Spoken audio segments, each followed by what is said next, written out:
Hello everyone, welcome back to my channel. Today we are going to discuss about nutrients, जो भी पोषक तत्व हमारी डाइट में ज़रूरी होते हैं, जिनकी प्रीवियस वीडियो में हम लोग इनिशियली बात कर चुके थे। और ये हमारी जो आपका फूड एंड न्यूट्रिशन है LT ग्रेड सिलेबस का, उसकी 4th वीडियो है। हालांकि जो हमारा सिलेबस चल रहा है वो LT ग्रेड का है, लेकिन आप ये जो वीडियो है उसको TGT PGT आपका और साथ में जो नेट का पेपर होता है उसके लिए कंसीडर कर सकते हैं। बिकॉज अब जो हम लोग वीडियोस देखने वाले हैं, अब जो टॉपिक है ये, इसको बहुत इन डेप्थ में जाकर हम स्टडी करेंगे, क्योंकि हर एक न्यूट्रिएंट को उसके कार्य, उसका अवशोषण क्या किस तरीके से बना होता है, उसका कॉम्पोजिशन, सभी चीज़ों के बारे में हम इन डिटेल देखेंगे। तो सबसे पहले देखिए, जो पोषक तत्व होते हैं जिन्हें हम इंग्लिश में न्यूट्रिएंट्स कहते हैं, ये भोजन का वास्तविक उद्देश्य अनिवार्य तत्व ग्रहण करने के लिए यूज किए जाते हैं। मतलब हम बेसिकली खाना एक तो अनजाने में जब हम खाते हैं तो क्यों खाते हैं, if you will talk to illiterate person या फिर जिसे नॉलेज नहीं है डाइट क्या होनी चाहिए, क्या न्यूट्रिएंट्स लेने हैं, हमें किन किन न्यूट्रिएंट्स की हमारी बॉडी को जरूरत होती है, अगर उससे बात करेंगे तो भोजन क्यों करना है, क्योंकि हमें भूख लगती है और हमें उस भूख को शांत करना है, तो उसको लिए हम भोजन ग्रहण करते हैं। ठीक है, बेसिक एक बिल्कुल लेमन लैंग्वेज में कहें तो ये एक रीजन होता है। ये जो भोजन होता है उसमें कुछ न्यूट्रिएंट्स होते हैं। जैसे हमारी बॉडी जो है वो आपकी सेल्स से, टिश्यूज से मिलकर बनी हुई होती है, तो उसी तरीके से आपके जो पोषक तत्व हैं वो विभिन्न विभिन्न भोज्य पदार्थ हैं, वो विभिन्न विभिन्न पोषक तत्वों से मिलकर बने हुए होते हैं। ये जो पोषक तत्व होते हैं उन्हें हम न्यूट्रिएंट्स कहते हैं इंग्लिश में, और ये 6 तरीके के होते हैं जो कि इंपॉर्टेंट होते हैं। जैसे कि आपका protein, carbohydrate, fat, mineral, vitamin and water. ये वाटर को भी इसमें as an important nutrient include किया जाता है। ये हमारी बॉडी को सारे न्यूट्रिएंट्स अपना अपना अलग काम करके हमारी बॉडी को, हमारी लाइफ को सुचारू रूप से चलाने का काम करते हैं। अगर हम भोजन को सिर्फ एक भूख मिटाने के साधन के रूप में प्रयोग करते हैं तो हमारी बॉडी में बहुत सारी डेफिशिएंसीज हो जाती हैं, डिजीजेस क्रिएट हो जाती हैं, जिनके कारण जो हमारा लाइफस्टाइल है वो हमें फिर चेंज करना पड़ता है और हमें अपनी डाइट में इम्प्रूवमेंट करना पड़ता है, और सारे ही न्यूट्रिएंट्स को एज पर बॉडीज नीड उसको हमें इंक्लूड करना होता है। तो सबसे पहले हम लोग बात करेंगे प्रोटीन के बारे में न्यूट्रिएंट्स में। तो प्रोटीन नाम जो है सबसे पहले वो 1938 में वैज्ञानिक मुल्डर द्वारा प्रस्तावित किया गया था। तो प्रोटीन का जो नाम है वो सबसे पहले किसने दिया था, वो मुल्डर ने दिया था। इस शब्द का उद्गम ग्रीक लैंग्वेज से हुआ है, यानी कि ये जो वर्ड है ये आपका ग्रीक लैंग्वेज से पिकअप किया गया है। प्रोटियोस शब्द था जो कि, और इसका मीन होता है पहले आने वाला। प्रोटियोस मीन पहले आने वाला। मानव शरीर में सूक्ष्मतम जो इकाई होती है, जो सबसे पहले दिखाई देती होती है, सबसे पहली जो इकाई होती है वो आपके इसका मुख्य अवयव होती है, जो कि प्रोटीन की ही बनी हुई होती है। प्रोटीन की अधिकांश मात्रा मांसपेशियों और ऊतकों में पाई जाती है, यानी कि आपके मसल्स में और टिश्यूज में मोस्ट आपका प्रोटीन मिलता है। बाकी जो बचा हुआ प्रोटीन है वो आपका ब्लड में, आपकी बोन्स में, आपके टीथ में, आपकी स्किन में, आपके हेयर में, आपके नेल्स में, और अदर जो आपके सॉफ्ट आपके टिश्यूज होते हैं उनमें प्रोटीन पाया जाता है। प्रोटीन का लगभग 1/3 पार्ट आपकी मसल्स में होता है, 1/5 पार्ट जो होता है वो आपका बोन्स में होता है, आपकी उपास्थियों में, दांतों में, त्वचा में पाया जाता है, और जो शेष आपका भाग बचता है वो ऊतक और शरीर के तरल द्रव जैसे रक्त, हीमोग्लोबिन, रक्त ग्रंथियों में, ग्रंथल स्राव आदि में पाया जाता है। तो ये जो आपका डिवीजन है कि कितना भाग किस एरिया में पाया जाता है, ये याद कर लीजिएगा, क्योंकि ये आपसे पूछा जाता है।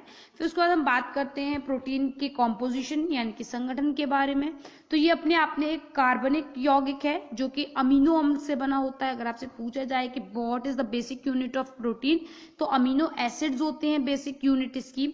जैसे कि ग्लूकोज होता है कार्बोहाइड्रेट का, उसी तरीके से आपका प्रोटीन के होते हैं अमीनो एसिड्स। बहुत ही बेसिक क्वेश्चन है आपका, कई दफा आपका रिपीट हो चुका है, तो इसको याद रखिएगा। प्रोटीन में मुख्य रूप से कार्बन, हाइड्रोजन, ऑक्सीजन और नाइट्रोजन होते हैं। तो ये भी आपको मोस्ट इंपॉर्टेंट पॉइंट है कि कौन कौन से आपके जो तत्व हैं वो पाए जाते हैं प्रोटीन में। तो carbon, hydrogen, oxygen and nitrogen होते हैं। नाइट्रोजन मेन है क्योंकि प्रोटीन में ही नाइट्रोजन पाया जाता है। कुछ प्रकार क्षारों में आपके फास्फोरस और सल्फर की अल्प मात्रा भी उपस्थित होती है। इसमें कार्बन 50%, हाइड्रोजन 7%, ऑक्सीजन 23%, नाइट्रोजन का 16% होता है, सल्फर 0.3% और फास्फोरस भी 0.3% इसमें उपलब्ध होता है प्रोटीन में। अगर हम प्रोटीन को डिवाइड करें, इसके डिवीजन को देखें, तो गुण के आधार पर हम इसे 3 पार्ट में डिवाइड कर सकते हैं: उत्तम प्रोटीन, मध्यम प्रोटीन और निकृष्ट प्रोटीन। और साधन के आधार पर ये पशु प्रोटीन हो सकता है और आपका वनस्पति प्रोटीन हो सकता है। रसायन के आधार पर देखें तो साधारण प्रोटीन होता है, युग्मी होता है और व्युत्पन्न आपका प्रोटीन पाया जाता है। आवश्यक अमीनो अम्ल की संख्या कितनी होती है, ये यूजुअली आपसे पूछा जाता है। तो इनकी संख्या 10 होती है, जिसके नाम मैंने आपको प्रोवाइड कर रखे हैं: मिथायोनिन, लाइसिन, वालिन, आपका isoleucine, histidine, threonine, leucine, phenylalanine, tryptophan and arginine. बहुत इंपॉर्टेंट है 10 नाम, याद कर लीजिएगा। एक फ्लो में याद करेंगे तो इमिडिएटली आपको याद हो जाएंगे। अगर आप इसको बहुत सोच के करेंगे तो नहीं हो पाएंगे, डिफिकल्ट रहेगा लिटिल बिट, बट इसको जरूर याद कर लीजिएगा। इन अमीनो अम्ल को भोजन में लेना अनिवार्य होता है। ये अमीनो अम्ल जो है वो जो भी आवश्यकता होती है, परंतु उन्हें शरीर में स्वयं संश्लेषित नहीं कर सकते। मतलब हमारी बॉडी में ये जो 10 अमीनो एसिड्स हैं इनको आवश्यक अमीनो अम्ल इसीलिए कहा गया है क्योंकि इनको हमें बाहर डाइट से लेना पड़ता है, क्योंकि हमारी बॉडी में ये सिंथेसिस नहीं होती है, इसीलिए इन्हें आवश्यक अमीनो अम्ल कहा जाता है। साधन के अगर दृष्टिकोण से अगर हम देखें तो प्रोटीन को बेसिकली 2 पार्ट्स में डिवाइड किया जाता है। एक तो आपका पशु जगत यानी कि एनिमल सोर्स से, दूसरा वनस्पति जगत यानी कि आपका जो आपके जो खाद्य सब्जियां होती हैं इनके फॉर्म में ये मिलता है। तो पशु सोर्स में आपका आता है मांस, मछली, अंडा, दूध से बनी हुई चीजें, ये आपके इसी प्रोटीन में आती हैं। अंडा सर्वोत्तम प्रोटीन का उदाहरण है क्योंकि इसमें सभी आवश्यक अमीनो अम्ल के गुण और मात्रा उपयुक्त मात्रा में पाए जाते हैं। वनस्पति में देखें तो आपकी दाल, सोयाबीन, अनाज, मेवे, मूंगफली आदि होते हैं, और जो आपका सोयाबीन होता है वो आपका बेस्ट सोर्स माना जाता है वनस्पति में। गुणों की दृष्टि से देखें तो प्रोटीन को आप 3 पार्ट्स में डिवाइड करते हैं: पूर्ण प्रोटीन यानी कि कंप्लीट प्रोटीन, जिसमें सारे अमीनो एसिड्स जो हमारी बॉडी के लिए जरूरी होते हैं वो उपलब्ध होते हैं। दूध की केसिन और अंडे की प्रोटीन को हम उत्तम मानते हैं। मांस, मछली, सोयाबीन ये भी आपके उत्तम प्रोटीन के अंतर्गत आते हैं। फिर आता है आपका पार्शियली कंप्लीट प्रोटीन, आंशिक रूप से पूर्ण प्रोटीन या मध्यम प्रोटीन।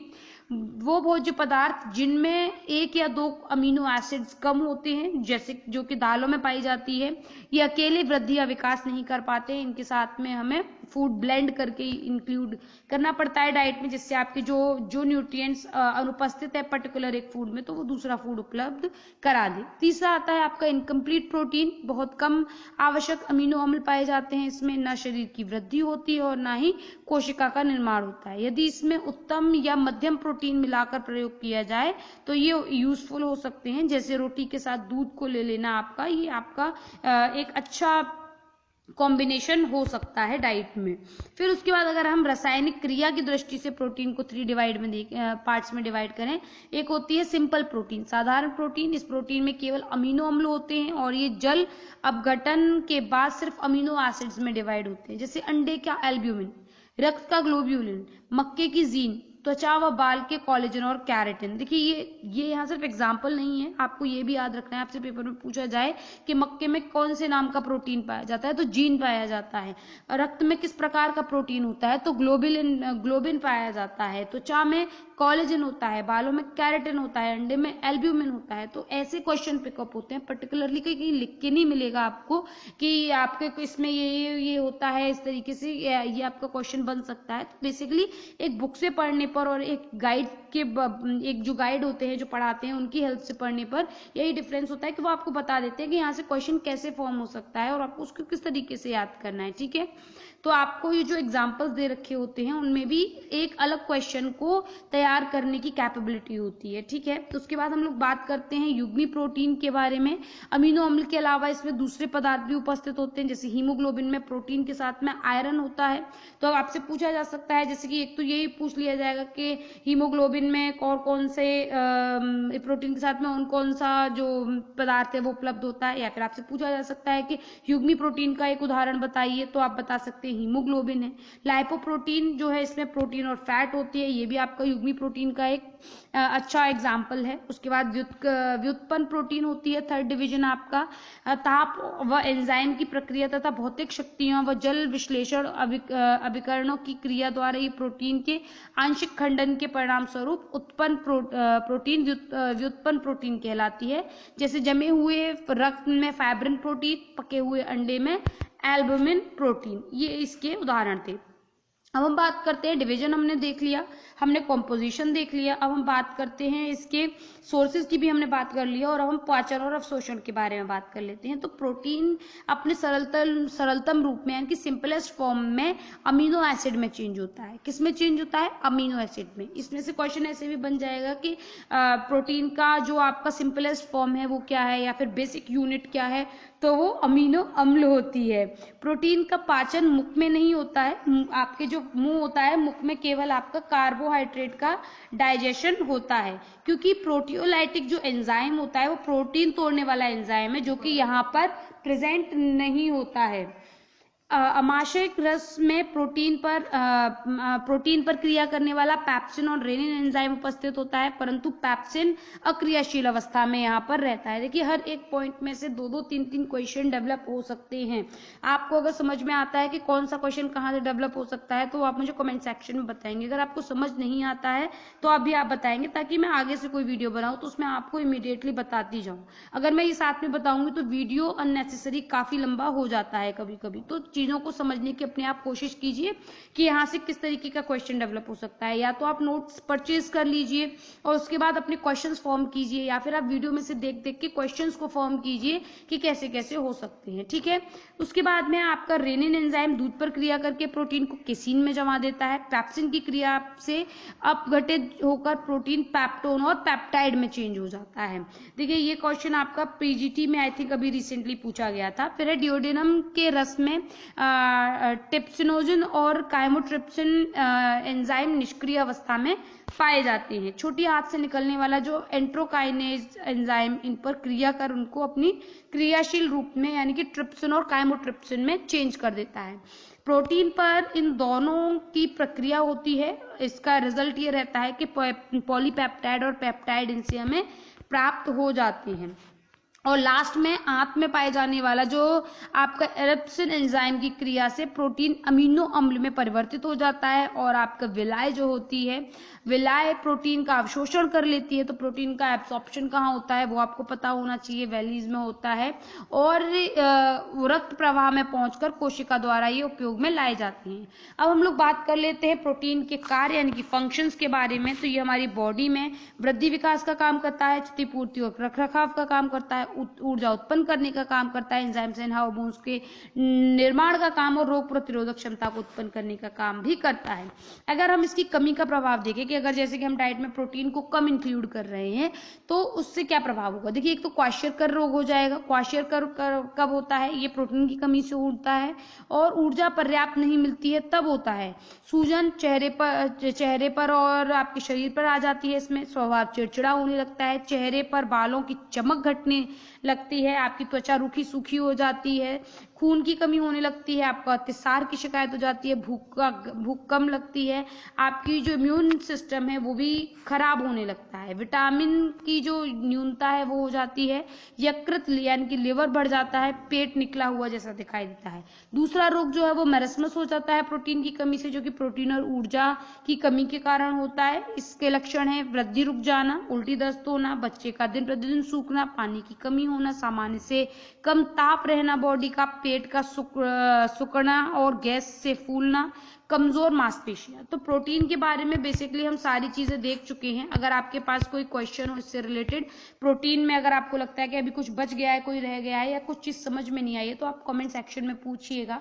अगर आप नोट्स को परचेज करना चाहते हैं तो आप मुझे टेलीग्राम पर कॉन्टेक्ट कर सकते हैं, इसकी लिंक मैंने डिस्क्रिप्शन बॉक्स में दे रखी है, और मुझे आप इंस्टाग्राम पर भी फॉलो कर सकते हैं for any kind of information, और या फिर एनी काइंड ऑफ अपडेट जो होती है मैं वहां पर आपको प्रोवाइड करती रहती हूँ। अगर आप ये जानना चाहते हैं कि आप ऑनलाइन बुक्स को कैसे बिना पैसे दिए यानी कि फ्री में डाउनलोड कैसे कर सकते हैं, ये जानना चाहते हैं तो आप मुझे कमेंट सेक्शन में बताइएगा। मैं उसके लिए आपको एक वीडियो अपलोड कर दूंगी जिससे कि आपको बुक मार्केट से बुक्स परचेज करने की जरूरत नहीं पड़ेगी। आप फ्री में बुक्स डाउनलोड करके भी अपनी जो कंटेंट है उसको प्रिपेयर कर सकते हैं, तैयारी कर सकते हैं। चलिए, वीडियो अच्छी लगी हो तो लाइक शेयर एंड कमेंट करें। Thank you for watching my video and have a good day. Bye bye.